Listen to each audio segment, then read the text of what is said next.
Hi, I'm Cheryl Leach. In this problem, we're asked to find the limit as x approaches 0 of the sine of x times the quantity 1 minus cosine x divided by x squared.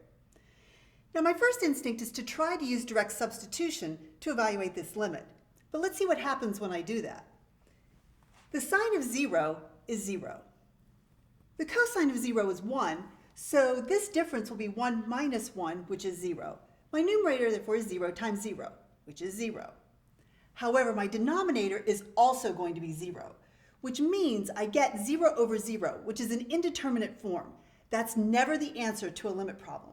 When that happens, I need to find another way of writing this expression so that I am allowed to apply my limit laws. So let's see, what can I do to rewrite this expression?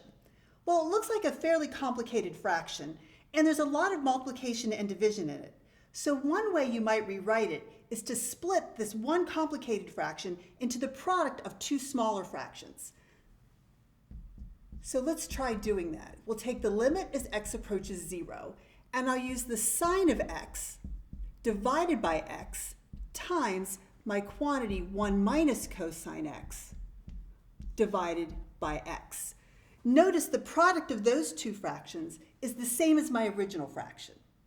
Okay, well, how does that help? Well, I do have a limit law that says that the limit of a product is the same thing as the product of the two limits, if both of the limits exist. So let's see if I can do that. So I've got the limit as x approaches 0 of the sine of x all over x. That would be my first limit. My second limit is going to be the limit as x approaches 0 of 1 minus cosine x all over x.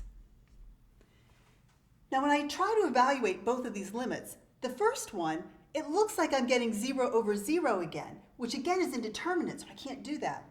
However, I recognize this as an application of the squeeze theorem. And I know that the sine of x over x as x goes to 0 gets closer and closer to 1. So that limit exists and it's 1. For my second limit, again, it looks like I'm getting 0 over 0, but it's also a special application of the squeeze theorem. And this particular limit is equal to 0. Both limits exist, so I can do them separately, and their product is 0. I hope this was helpful. Thanks.